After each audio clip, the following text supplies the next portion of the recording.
So I think another quality of entrepreneurs is the hustle. The hustle for me now with two small kids and a wife looks a lot different than it did, 10, 15 years ago. But the hustle is still here, even if it looks a little different. I hate the rise and grind cliche kind of stuff, but there has to be a willingness to put in the work, to put in the effort, because building something from scratch is not easy. Coming into 2020, we were expecting to do about $20 million in top line revenue. Restaurant, retail, brewery, the stuff that got creamed by COVID. And every project that was in construction when COVID hit did ultimately finish. Anything that wasn't already under contract had its plug pulled. We took that as an opportunity to lean really, really heavily into multifamily housing. Hi everyone, and welcome to Design Development, your hub to learn direct from top performers in real estate development, design, and construction.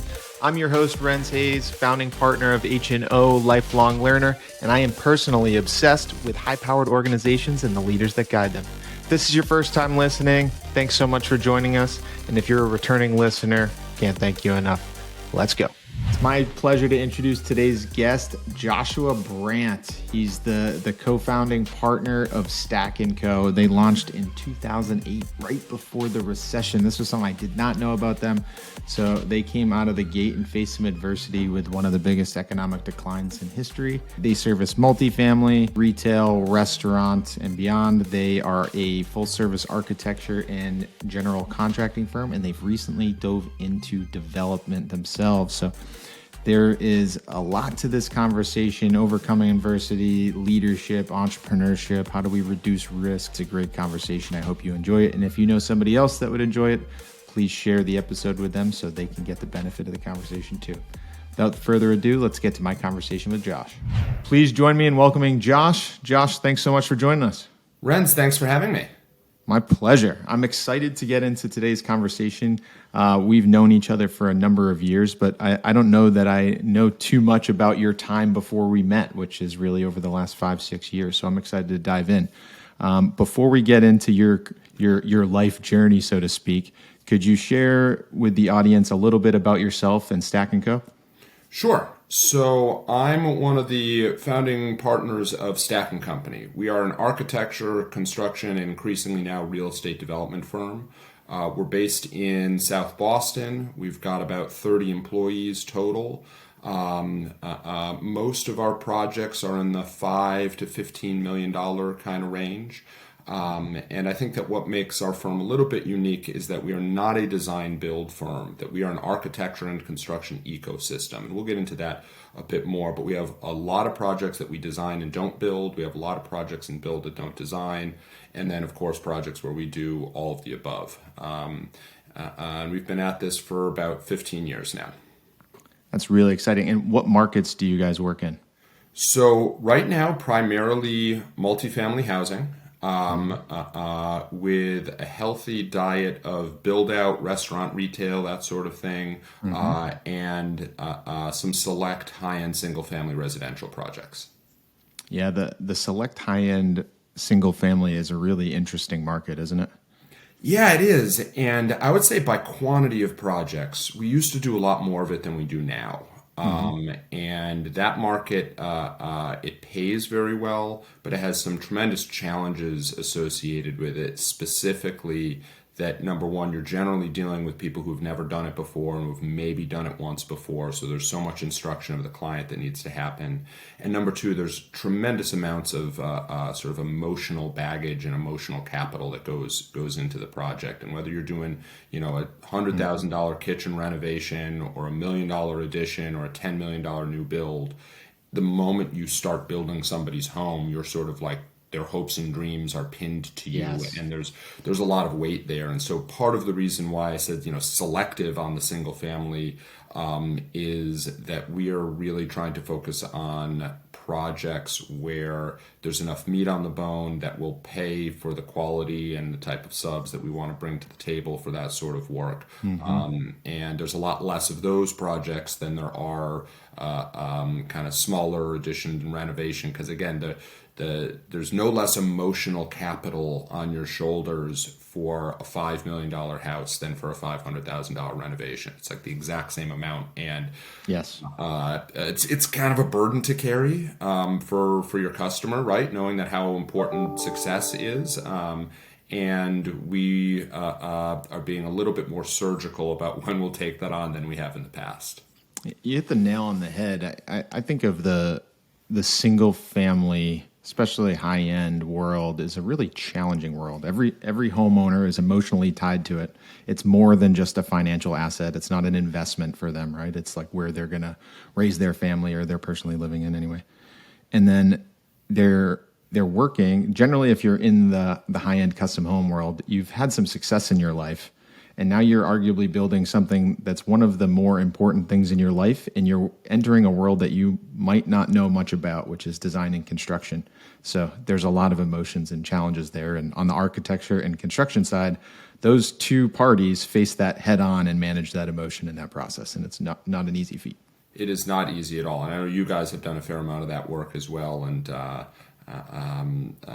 it's just a lot to take on. And, when you really knock it out of the park, a single family homeowner will like love you in a way that any other sort of client never could, Yes. because it's so personal. But like, if they're there and there's a leak and they need to have repairs done after they moved in, like that's like deeply personal, and they don't like that, obvious for good reason. And so there's just like the emotional swings are just like, it's much higher beta. So Boston is home for you now and your company. Did you always grow up here, or where did you grow up? I grew up in upstate New York. I went to college in Rhode Island at Brown University, and I started my career in Rhode Island. We actually started the business in Rhode Island in 2008. We opened a Boston satellite office in the middle of 2012, and by the beginning of 2013, that became the primary office. And we don't even have a Rhode Island office anymore. It's been years since we've done any Rhode Island work. We've fully ensconced ourselves in the Boston market. Very nice. Were you living down in Rhode Island at the time when you launched it? I was, yeah. And I had been working with my co-founder for Shawmut Design and Construction out of their Rhode Island office, building primarily labs, academic labs, but other institutional work as well. And so in terms of starting the business, that's where we had the most subcontractor relationships. That's where we knew the building department. That was just where we were. And so it's such a hyper local business that made all the sense to start there. Very cool. In Brown University, civil engineering degree? Civil engineering, correct. Now, did you go to Brown knowing that you wanted to be in construction? Like, what pushed you towards construction? That's a great question. I actually wrote my college admissions essays about like Legos and how much I loved building, and sort of like creativity through building is something that like I've always been wired for. But ending up in construction as a career was a little bit of a happy accident. I was studying engineering because that's the way I've always been inclined, but I didn't necessarily view myself as an engineer long term. I ended up with civil engineering because the course load looked a lot less daunting than the other alternatives at the time. I ended up getting a job summer after my junior year with the construction arm of a real estate developer, and I just completely fell in love with it.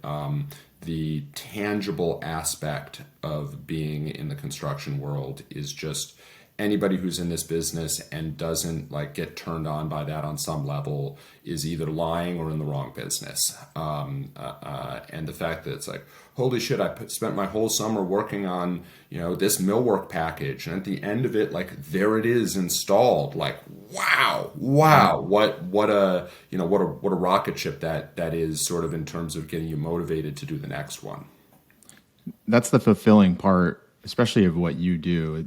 You really see something come from just an idea to a strategy and a plan, and then to execute it and actually see the final product is a pretty rewarding part of the design and construction development world altogether.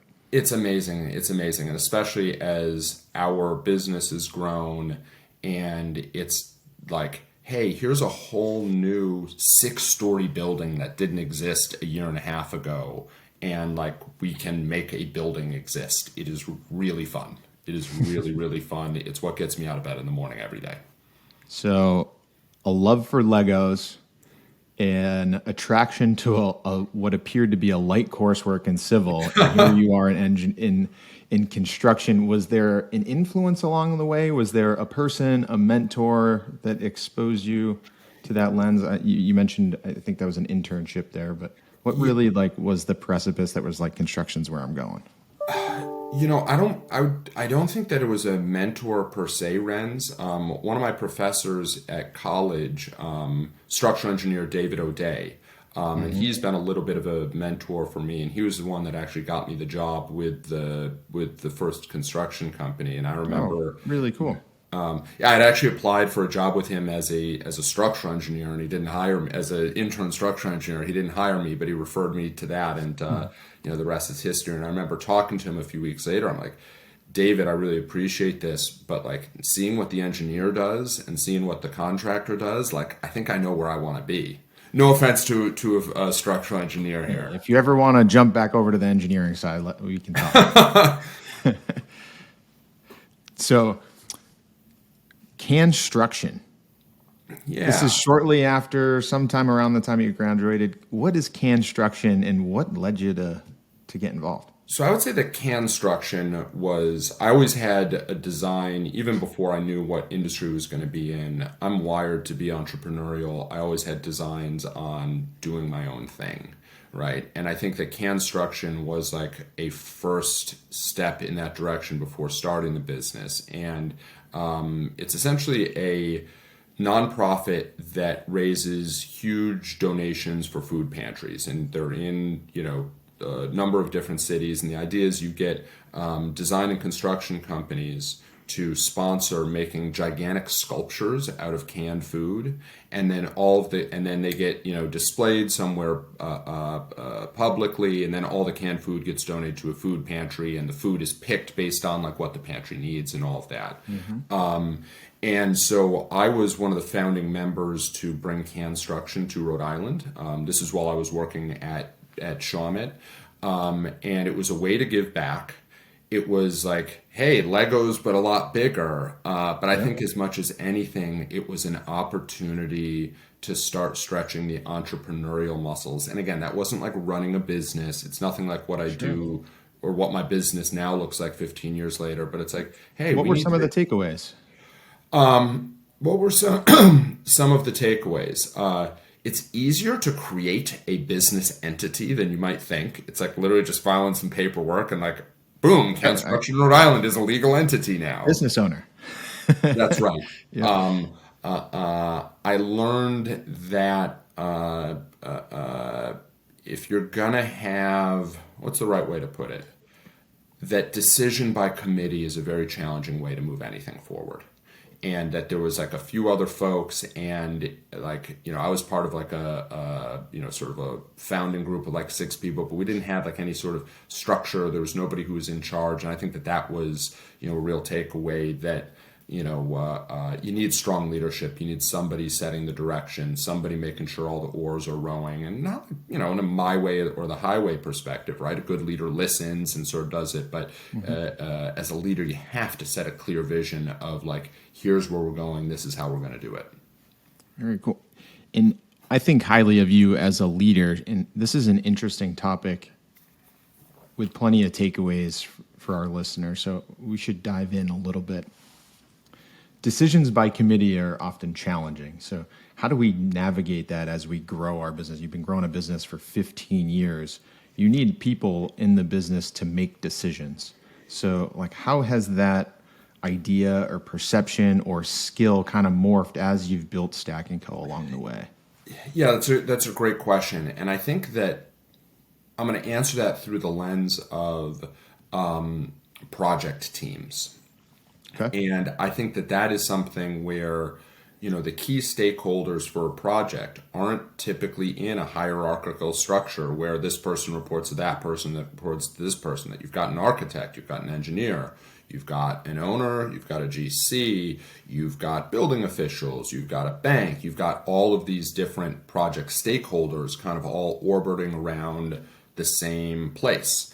And when it comes to process, key decisions, without strong leadership, things can just kind of circle and not get anywhere. And not making a decision quickly is making a decision in unto itself, and almost always a bad one.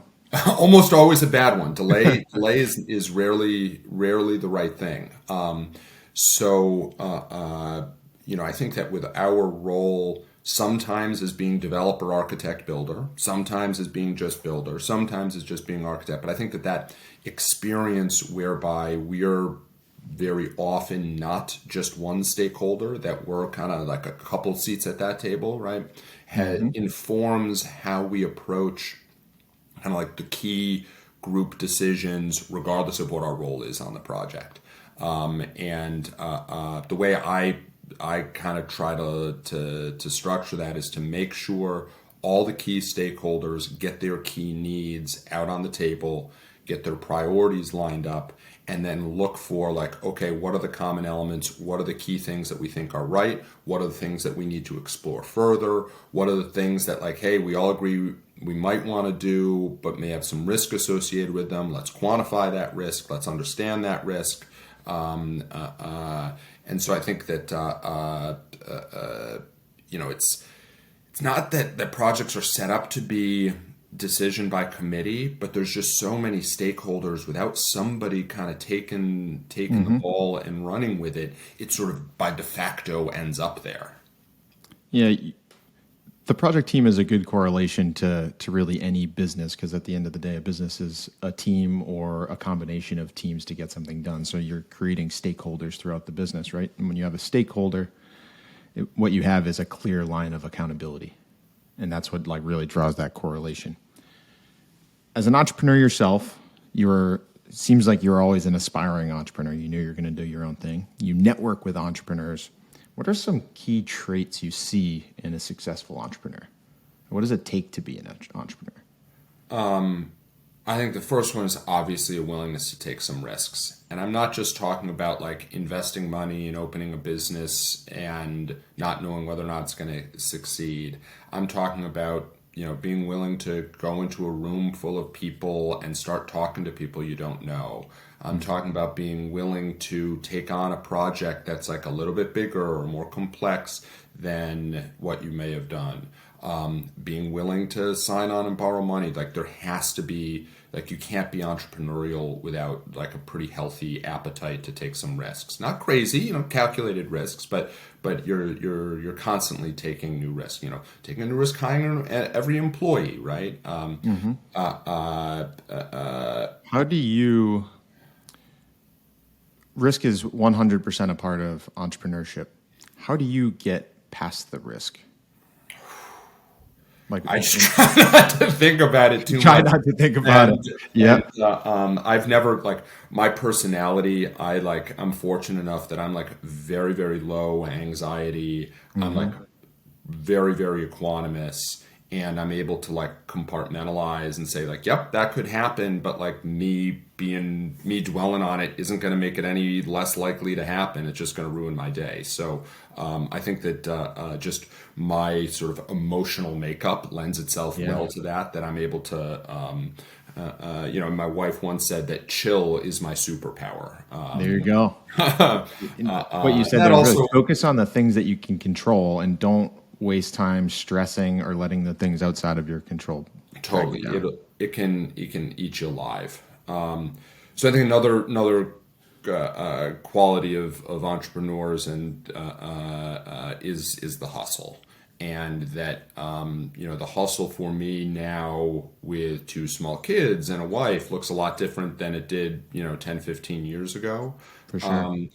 But the hustle is still here, even if it looks a little different. And anytime I talk with entrepreneurs or people who are starting a business, there's always that phase where, and I'm not just talking about, in the built environment, any business. There's always a phase where I'm doing it on the side. I'm doing it nights and weekends. Man, this is starting to have some traction. I'm not quite ready to quit my job. So let me work a full-time job and be putting 30, 40 hours a week into my side hustle. That, without that willingness, before the thing is built, you're not going to quit your day job, right? And so that willingness to I hate like the rise and grind cliche kind of stuff, but there has to be a willingness to put in the work, to put in the effort, because building something from scratch is not easy.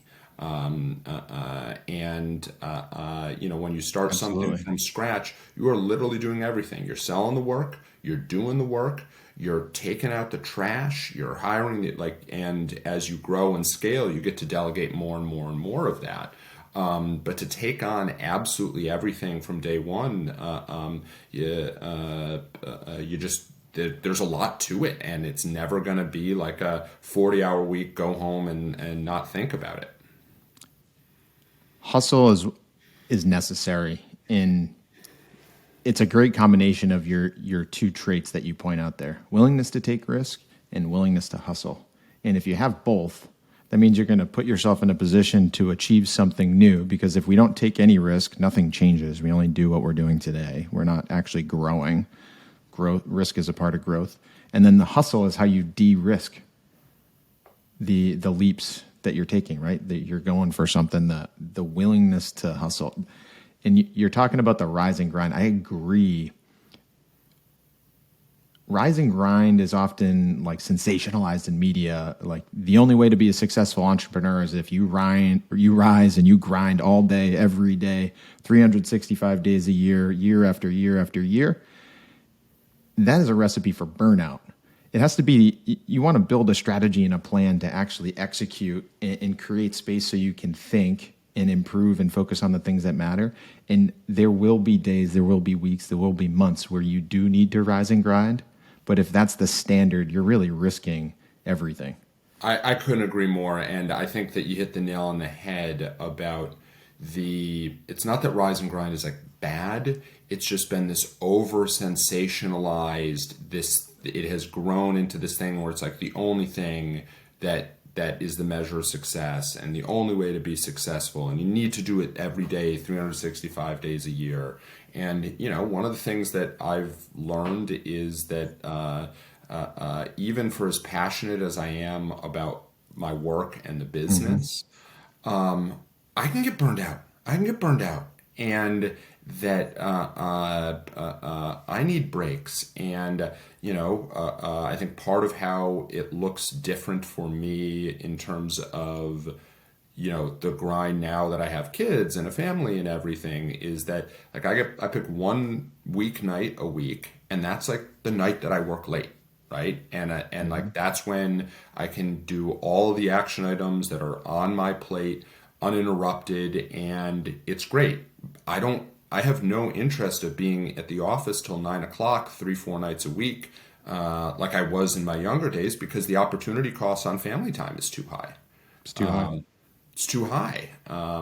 And so, it's a balance between putting in the work, doing the grind necessary to make the thing go, but also sort of like on the airplane where, when the masks come down, you got to put it on yourself before you put it on the kid, because if you asphyxiate, nobody's putting it on the kid. And as leader of my organization, I kind of look at it the same way, that if I burn myself out and if I'm not on from a long-term basis, able to like bring my best to my office, to my staff, to my customers, to my subcontractors every day, ultimately the business is going to fail. Well said. It's a perfect analogy. I want to get more into Stack & Co. now. Let's go with the early days of Stack & Co. Is there a memorable win? Obviously, we take the leap, we take the risk, we're willing to put in the hustle to get Stack & Co. off the ground. Was there an early win when you were like, we got this? Yeah, absolutely. And so I think that, part of Stack & Co. origin story can't be told without talking about September of '08.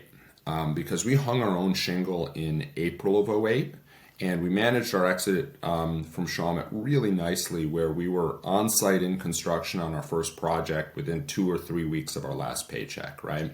Yep. So, it's summer '08, project's going really well. It's a, addition renovation to a house in Little Compton, Rhode Island. We had two projects teed up to start in October, right when that one ended. And I remember like playing golf with my partner, being like, "Man, owner business is awesome. Everybody said it was so hard. Look at us, we're doing great." And then second, third week of September, whatever it was, both of the projects that we were geared up to do in October went away, as did every other opportunity that might exist. And we stared down the barrel. We went 6, 9 months without any revenue, not profit, revenue. Having gone through COVID and a couple other black swan events, like nothing comes even close from a business perspective to what the fall of '08 was like. But a project that we put in, countless hours, unpaid pre-construction time on, came to fruition in spring of '09. It's a project called the Box Office, and it is a office building in Providence made entirely out of used shipping containers. And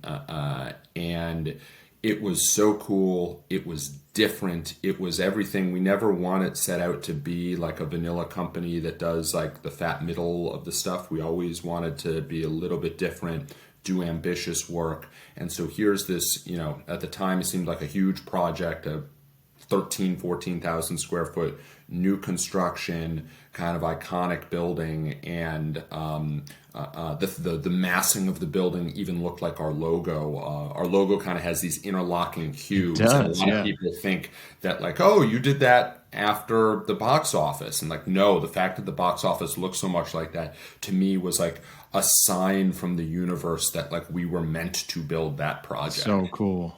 And so that project, there is no stacking company without the Box Office in terms of, financially getting through the worst of the recession, but then also the visibility and the doors that it opened up, and having that on the map, and being a 2-year-old company, but having this like crazy, unique, challenging, super high performance energy wise building under our belt, that really set the whole company in motion. It's a memorable project, and I'm sure one that was easy to get into the press. So as you say, like a beacon of hope and light in after a rough start with the 2008 recession is, I'm sure, a very welcomed event. Oh yeah, that we got written up like crazy. I remember any and every business development target. It's like, hey, come take a tour of this building. I poured more of my heart and soul personally into that project than I ever will again, right? Just because of the circumstances. Like there's definitely like a piece of my soul in that building, and I love that building. I will always love that building. I can't like imagine that I will ever have a building that I love the way I love that one.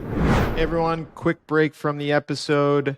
If you're enjoying today's episode, please send this to a friend, like, share, comment, subscribe. It's the only way we're going to help more people. Let's get back to the show. How did you come up with the name Stack & Co? So it's a acronym of sorts. It was decided like late at night after the bar with me and my partner. It was floated and agreed upon in about 15 seconds. What the actual acronym for is a deeply guarded stack secret. And we have employees who've been with the company 10 years who don't know it, so I'm not spilling it here today. Okay. Well, if you're ever going to release it, Design Development would love to host that release. All right. I'll make sure you get the call. But, we like the name had bite to it. And there's a lot of other things we liked about it, not just like our funny secret acronym. Your focus is on the construction side. Your business partner is an architect, registered architect? That's correct. Can you tell us a little bit about him? Yeah, so his name's Andrew Keating, and he actually recruited. He was my brother's roommate in college. He recruited me to work at Shawmut. At the time, he was a project manager. I was an assistant project manager. And working together there, we quickly realized there's a difference between having like a really good friend who also works at the same company versus like, man, we are a great team as individuals, and we were working on the same projects, and we identified that in each other very, very quickly, our ability to work as a team. So that's what led us to start the business. But at the time, Andy had only started in construction to get a little applied experience before ultimately becoming an architect. So during the Stack tenure, Andy went to the Harvard GSD, got his embark, got licensed, and the GSD is an incredibly intensive program. Like most people who do that, that's like the only thing they do. And like, yeah, it reduced his stack availability, but he was still 25, 30 hours a week for the business while in school. And then him ultimately becoming licensed has really like turbocharged the design portion of our business because, hey, you're a design build firm. Are you architects? Well, no. Are you architects? Yes. Like we were able to answer that question. And we technically have, though it's one brand, one company, one culture, there's two LLCs on paper. And we have a third party in the architectural LLC named Catriel Tulian, who's a fantastic designer who we had worked with on a project, who really who's tired of having all of his great design work end up as unbuilt renderings, not as finished projects, and who really wanted to team up. The three of us are the owners of the architectural practice, and Andy and I are the owners of the construction company. What advantages do you feel like your team has from having both architecture and construction? And I want to ask that from two perspectives. One, as an architecture company that has access to a contractor team to inform design. And two, a construction company and a construction team that has access to architects to inform what they do. Totally. And I think the third lens to look at is like, hey, as an owner, what are the advantages you get from both? So let's take them one by one. I think that from the architectural perspective, not having to finish your drawings, send them out for pricing, wait a bunch of weeks to find out that assembly A costs 5 times more than assembly B. The fact that the architects literally sit right next to the estimators and can say, hey, I'm thinking about these 3 siding systems. Can you give me ballpark cost per square foot on all of them?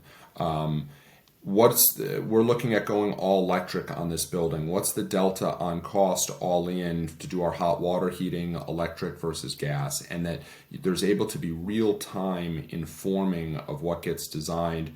I think that cost is obviously like that's the classic one. That's a big one. But then there's issues of constructability and logistics. And hey, you've got your electric room here and water room there. Why don't you swap them? Because then that'll keep the runs underground shorter. So I think that the real time feedback from the construction side, especially estimating, but also from often our supers and our field team, just allows our drawings to be invested with so much more information. I think that from the construction side, we are probably the most architect-friendly construction manager you're going to find, because we are very, very accustomed to working with our own architects, right? So we're not the kind of firm that's going to just railroad the architect. We understand the difference between value engineering and gutting the intent of the design, because those are definitely those are two different things for sure. Those are two different things.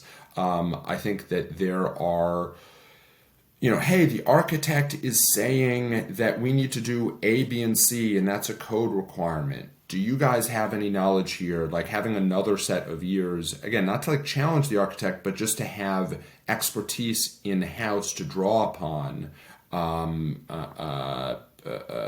that if we were just one or the other, we wouldn't have. Mm-hmm. I'd say from an owner or client's perspective, we don't.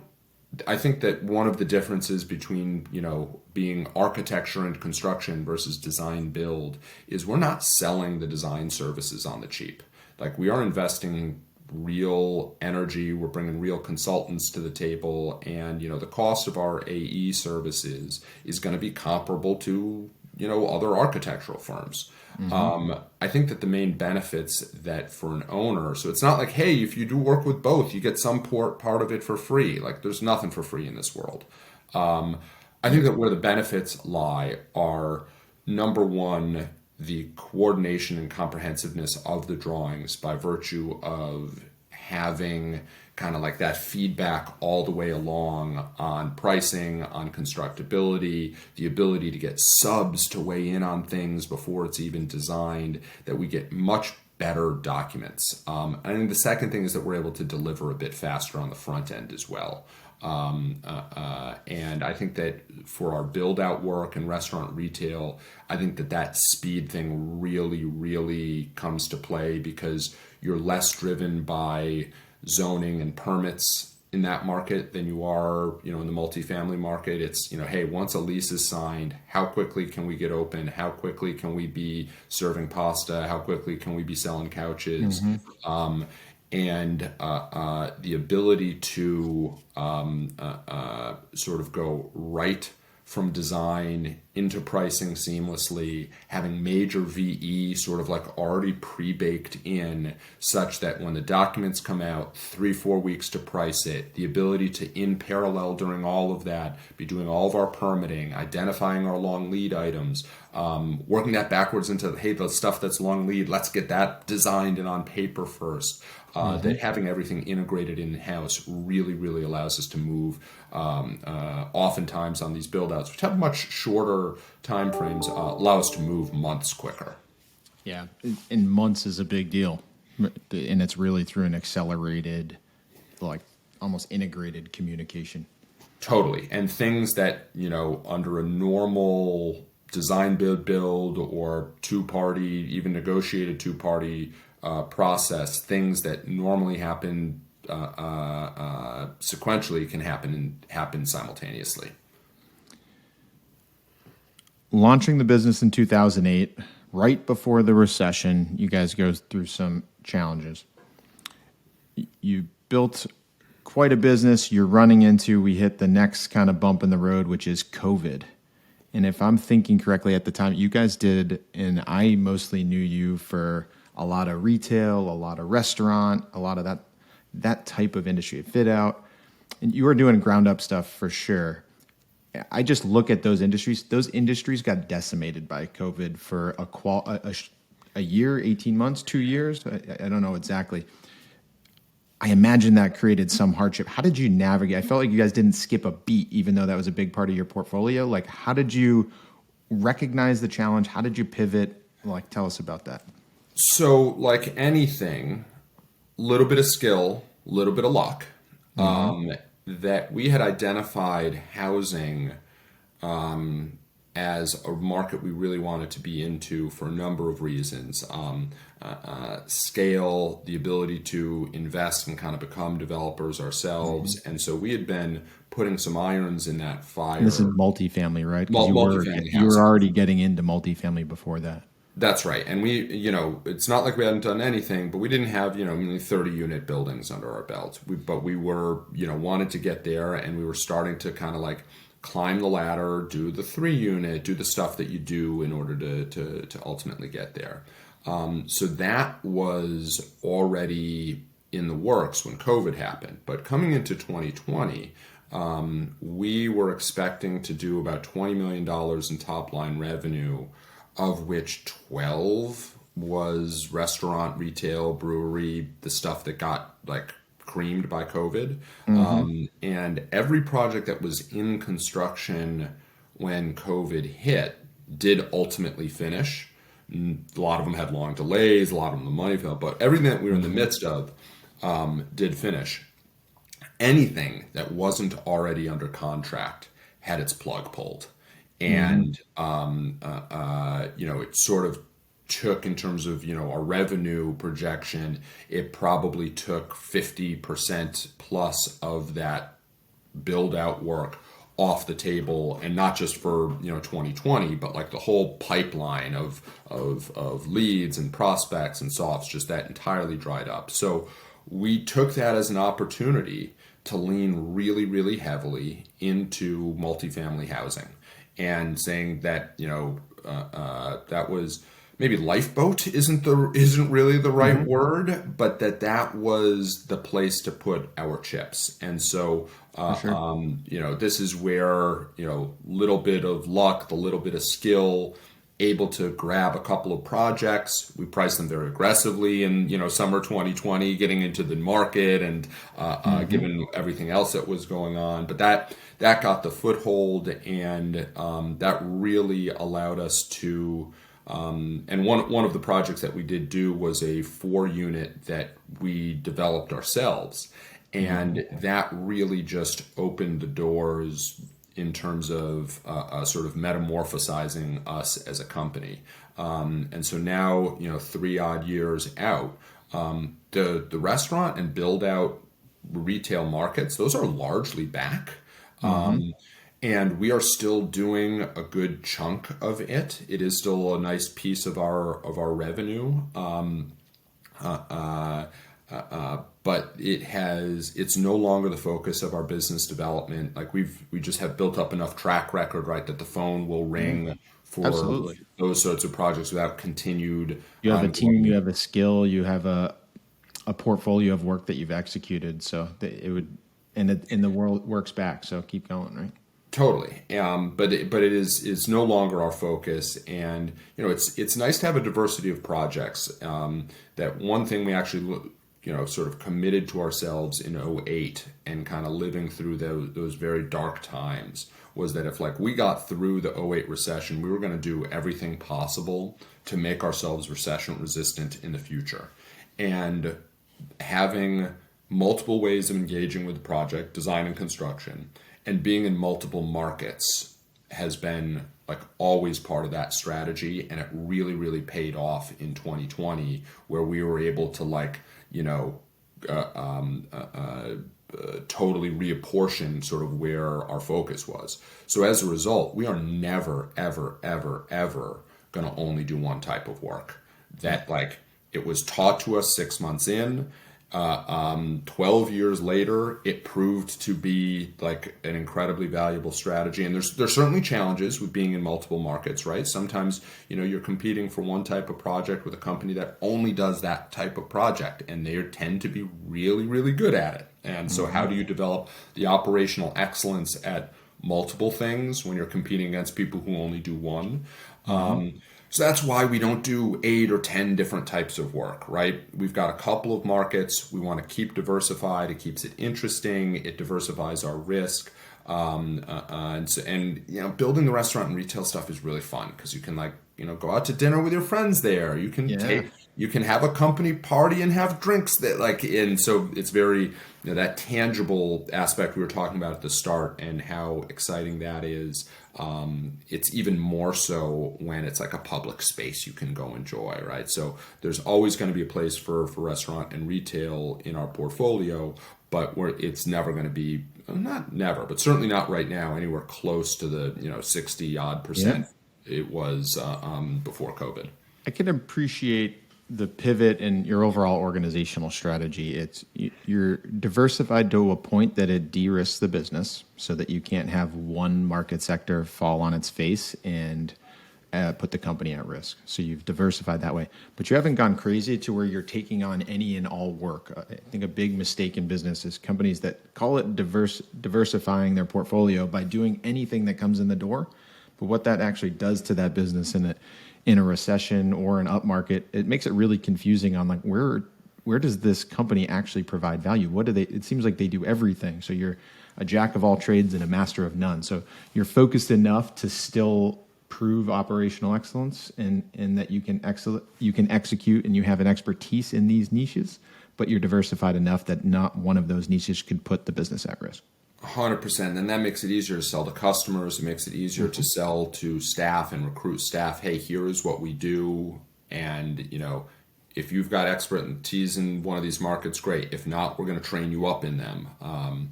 But it's all about operational excellence, Renz. That especially for the construction side of the business, where there's so many things that can go wrong. And many of them are in your control. Some of them aren't. That's the hard part about construction. They're not Yeah, all you're in your relying control. on you're relying on building officials and subcontractors and suppliers who are three contractual relationships away from you, and you're delivering on a very tight time frame on razor thin margins. And so if you can't have operational, if you're incapable of operational excellence, you're not going to be around for very long. And I think that the graveyard is quite big of construction companies who took on too much, were doing well, sold more, and then didn't have the chops operationally to do it, and it comes back and bite them. So we try to be, and I say this from a perspective of like, yeah, we've had growing pains, like obviously never anything that's put us out of business, but there have been times where we've taken on too much and not done as well as we should, and that that informs the strategy moving forward about what is the right amount to take on, especially right now as we're really having a lot of traction in a new market. Like there's a lot more work we could take on that we're choosing not to, because we're already looking at 2023 being 50% revenue above 2022, and it's like, let's make sure we execute. Let's finish what's on our plate before we go for seconds. I applaud you for acknowledging that, right? Sometimes as leaders or business leaders or businesses in general, we try to put out a facade of perfection, like that we're an unblemished organization that's never made a mistake. And that's just not a reality. And it sends a bad message to the team, because if you send a message to the team that they can't make mistakes, the mistakes still happen. They just don't acknowledge or talk about them. And if you don't acknowledge or talk about them, means you don't improve. And what you just described there was acknowledging something that happened in the business that you are then now implementing a way to overcome that and improve. And it says a lot about you and the company. Well, thanks. And I think that, creating the environment where the staff feel comfortable admitting a failure is so key, both in terms of like learning from it, but also a lot of times mistakes, they metastasize, right? If you don't address them quickly. And so creating, and from a leadership style, both in terms of externally with clients and third parties, but also internally, I always try to be, maybe to a fault, like an open book about my own mistakes, things that we haven't done well, because I think it also builds credibility too. Because if you're saying you're perfect and you never made a mistake, people know that that's not true. So it's like, all right, this guy's lying. If you're upfront about when you don't know something, or you're not sure, or that you've made a mistake, then when there's another issue and it's, hey, I actually do know this, and this is the way that we should do it, or I'm fully confident that like we can execute on this, you have more credibility then, because it's like, all right, he's admitted when he doesn't know, like he seems pretty confident now that he does. So 100%. Well said. I want to share with aspiring leaders out there, a big goal with design development is to give them insight into top performers in real estate development, design, and construction, tell their story, highlight what they do great.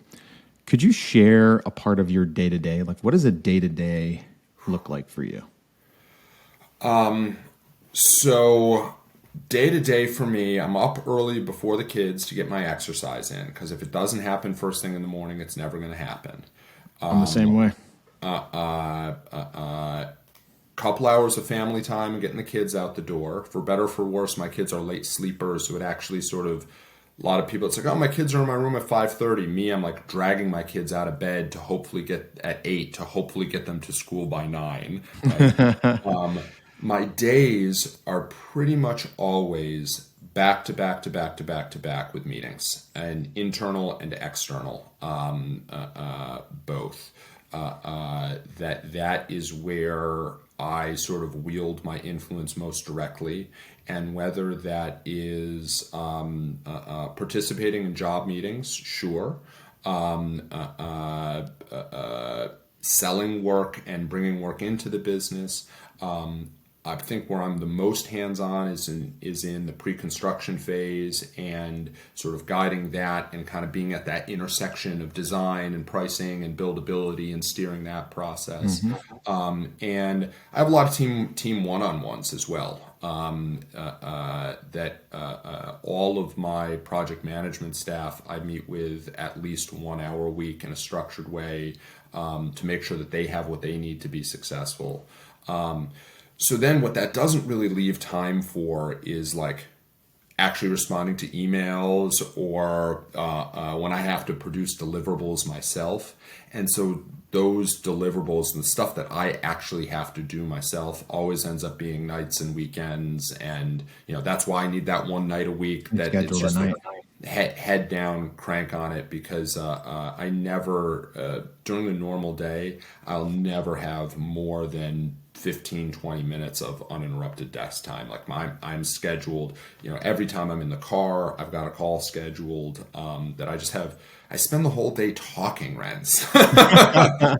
For better or for worse. Like all I do is like talk to One-on-ones, people. project meetings, pre-construction's a big focus of yours, which means that's a high value skill for the company. It really positions the company for success. And how much time are you spending doing, let's call it business development or sales or marketing? Not as much as I ideally would love to. Like, frankly, I would love to spend, 20% on recruiting and sort of like internal ops, 60% on sales, 20% on pre-construction. If I could have nothing to do with construction operations, that would probably make me pretty happy.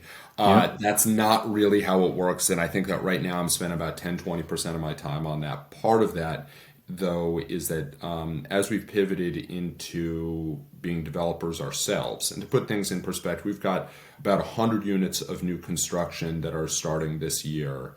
And roughly half of those were either general partners or limited partners in the deal.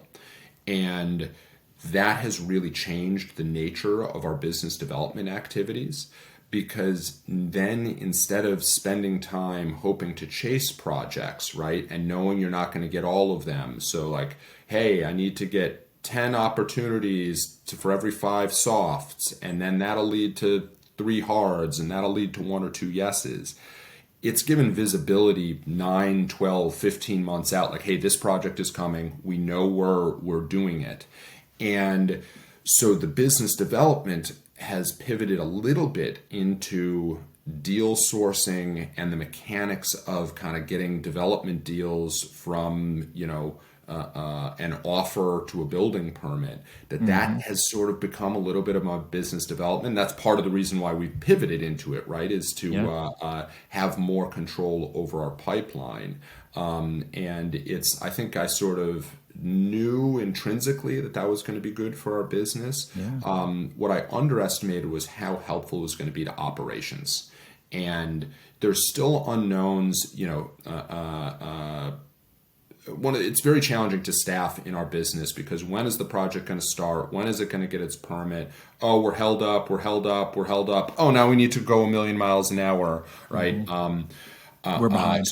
So there's always going to be moving targets, right? There's no creating certainty there, but at least sort of taking away the layer of, are we going to get this project or not, dramatically simplifies that. And so then from a staffing perspective, we're able to look out a year plus and say, yes, you're on this project now, and then you're going to go to that next project.